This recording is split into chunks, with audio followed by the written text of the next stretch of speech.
तेहि अवसर नारद सहित अरुरिस सप्त समेत समाचार सुन सुत हिन गिर गबने तुरत निकेत। सियावर रामचंद्र की जय।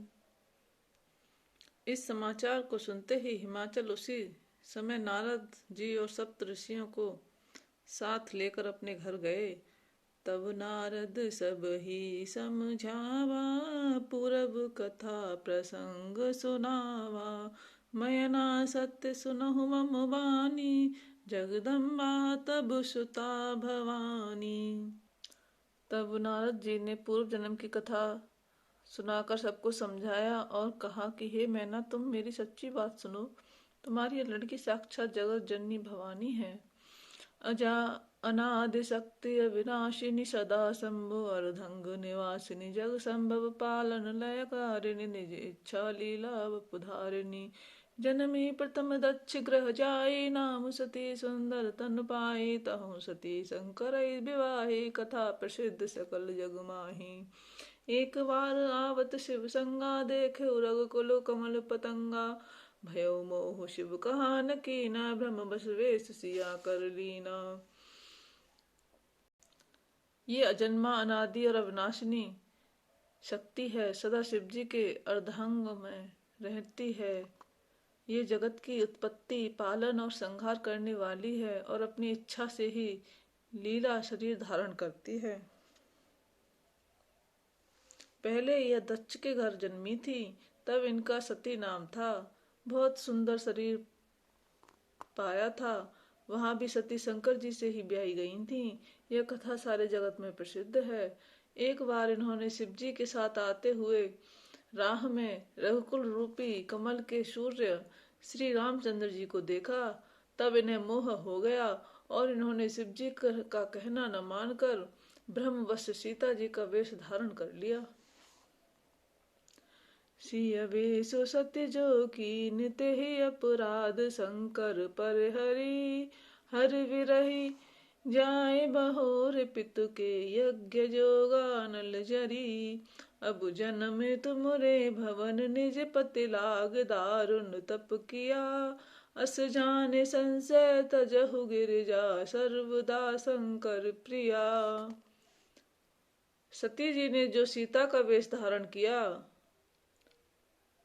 उसी अपराध के कारण शंकर जी ने उनको त्याग दिया। फिर शिव जी के वियोग में ये अपने पिता के यज्ञ में जाकर वहीं योगाग्नि में भस्म हो गईं। अब इन्होंने तुम्हारे घर जन्म लेकर अपने पति के लिए कठिन तप किया है, ऐसा जानकर संदेह छोड़ दो। पार्वती जी तो सदा ही शिव जी की प्रिया हैं। सुन नारद के बचन तब, सब कर मिटा विषाद। छन महु व्याप्यो सकलपुर, घर घर यह संवाद। सियावर रामचंद्र की जय। तब नारद के वचन सुनकर सबका विषाद मिट गया और क्षण भर में यह समाचार सारे नगर में फैल गया। सारे नगर में घर घर फैल गया। तब मैना हिमवंत आनंदे, पुन पुन पार्वती पद बंदे। नारी पुरुष शिशु जुवा शयाने, नगर लोग सब अति हर्षाने। लगे होन पुर मंगल गाना, सजे सवहि हाटक घटनाना। भांति अनेक जब नारा, भांति अनेक बही जब नारा। सूप शास्त्र सस कछु व्यवहारा, जो जब नार की जाय बखानी। बसहि भवन जहि मातु भवानी, सादर बोले सकल बराती। विष्णु विरंच देव सब जाति, विविध पात बैठी जब नारा। लागे परसन निपुण सुवारा, नारी वृंद सुर जेवत जानी। लगी देन गारी मृदुवानी। तब मैना और हिमवान आनंद में मग्न हो गए और उन्होंने बार बार पार्वती के चरणों की वंदना की। स्त्री पुरुष बालक युवा और वृद्ध नगर के सभी लोग बहुत प्रसन्न हुए। नगर में मंगल गीत गाए जाने लगे और सबने भांति भांति के सुवर्ण के कलश सजाए। पाक शास्त्र में जैसी रीति है उसके अनुसार अनेक भांति की ज्योनार रसोई बनी। जिस घर में स्वयं माता भवानी रहती हों, वहां की भोजन सामग्री का वर्णन कैसे किया जा सकता है? हिमाचल ने आदर पूर्वक सब बारातियों को, विष्णु, ब्रह्मा और सब जाति के देवताओं को बुलवाया। भोजन करने वालों की बहुत सी पंक्तियां बैठी। चतुर रसोइये परोसने लगे। स्त्रियों की मंडलियां देवताओं को भोजन करते जानकर कोमल वाणी से गालियां देने लगीं। गारी मधुर स्वर देहि सुंदर विज्ञ वचन सुनावही। भोजन करहि सुर अति विलंब विनोद सुन सच पावही। जेवत जबढ़ो आनंद सो मुख कोट हूँ न परे कहो। अचवाई दीने पान गवने वास जहाँ जाको रहो। सब सुंदरी स्त्रियां मीठे स्वर में गालियां देने लगी और व्यंग भरे वचन सुनाने लगी। देवगण विनोद सुनकर बहुत सुख अनुभव करते हैं, इसलिए भोजन करने में बड़ी देर लगा रहे हैं। भोजन के समय जो आनंद बढ़ा वह करोड़ों मुख से भी नहीं कहा जा सकता। भोजन कर चुकने पर सबके हाथ मुंह धुलवा कर पान दिए गए। फिर सब लोग जो जहाँ ठहरे थे वहां चले गए। बहुर मुनिन हिमवंत कहूँ लगन सुनाई आय। समय बिलोक विवाह कर पठय देव बुलाए। सियावर रामचंद्र की जय। फिर मुनियों ने लौटकर हिमवान को लगन पत्रिका सुनाई और विवाह का समय देखकर देवताओं को बुला भेजा। बोली सकल सुर सादर लीने सबहि यथोचित आसन दीने। वेदी वेद विधान सवारी सुभग सुमंगल गावहि नारी।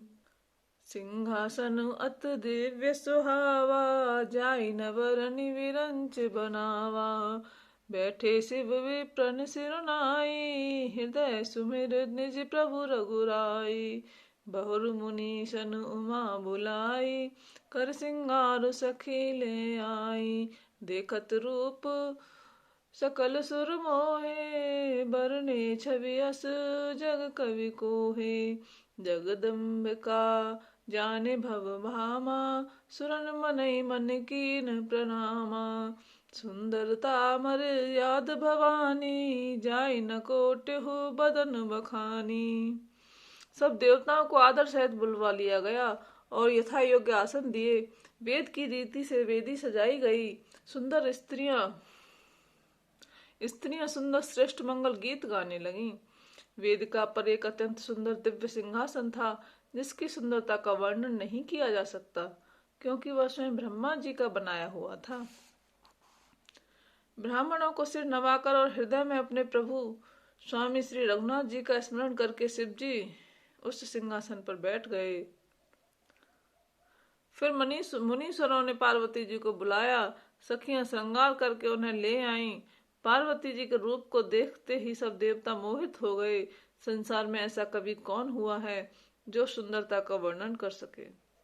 पार्वती को जगदम्बा और शिव जी की पत्नी समझकर देवताओं ने मन ही मन प्रणाम किया। भवानी जी सुंदरता की सीमा है, करोड़ों मुखों से भी उनकी शोभा नहीं कही जा सकती। कोटेहु बदन नहीं बने वरनत जग जननी शोभा महा। सकुचहि कहत श्रुति शेष सारद मंद मत तुलसी कहा। छवि खाने मात भवानी गवनी मध्य मंडप शिव जहाँ। अवलोक सकहि न सकुच पति पद कमल मन मधु कर तहाँ। जगत जननी पार्वती जी की महान शोभा का वर्णन करोड़ों मुखों से भी करते नहीं बनता। वेद शेष जी और सरस्वती जी तक उसे कहते हुए सचा जाते हैं, तब मंदबुद्धि तुलसी किस गिनती में है। सुंदरता और शोभा की खान माता भवानी मंडप के बीच में जहाँ शिव जी थे वहां गईं। वे संकोच के मारे पति के चरण कमलों को देख नहीं सकती, परंतु उनका मन रूपी भौरा तो वहीं रसपान कर रहा था। मुनि अनुशासन गणपतहि पूजे शंभु भगवान। को सुने संशय करे जन सुर अनादि जिय जान सियावर रामचंद्र पत जय शरणम। शंकर हरि ओम जय जय सिया राम, जय जय हनुमान। मंगल भवनय मंगलहारी, द्रवहु सुदशरथ अजर बिहारी। दीन दयाल बिरद संहारी, हरहु नाथ मम संकट भारी। सियावर रामचंद्र की जय।